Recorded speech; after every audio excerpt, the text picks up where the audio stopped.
আজ বৃষ্টি দিয়ে করছি একটু খিচুড়ি, তা তোমরা দেখতে থাকো।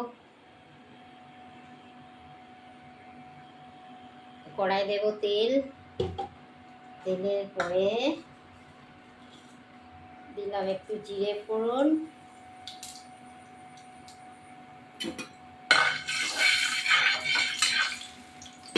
ফোড়নটা হয়ে গেল, এটা জিরে আদা বাটনা,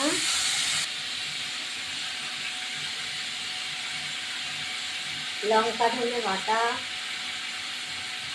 হলুদ গুঁড়ো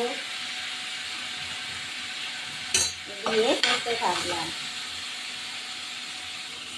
এতে দেবো দুটো কারি পাতা, আগে একটু গুলে দিচ্ছিলাম।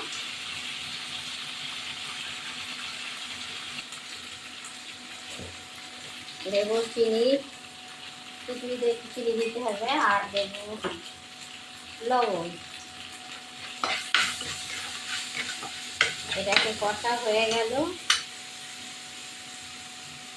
দেব একটু জল, এটা ফুটতে থাকবে। এইবার এক এক করে চাল ডাল আর সয়াবিন আলু সেদ্ধ করে রেখেছি, সেটাকে আস্তে আস্তে দিতে থাকবো।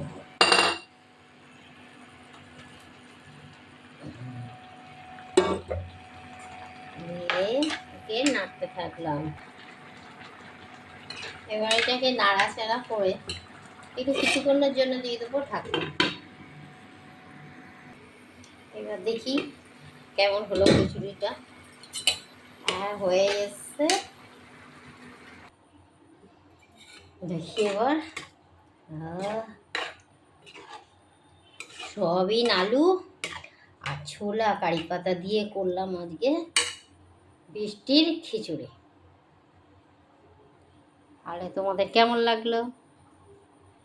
আজ তাহলে রাখি, আবার দেখা হবে পরের ভিডিওতে। টাটা।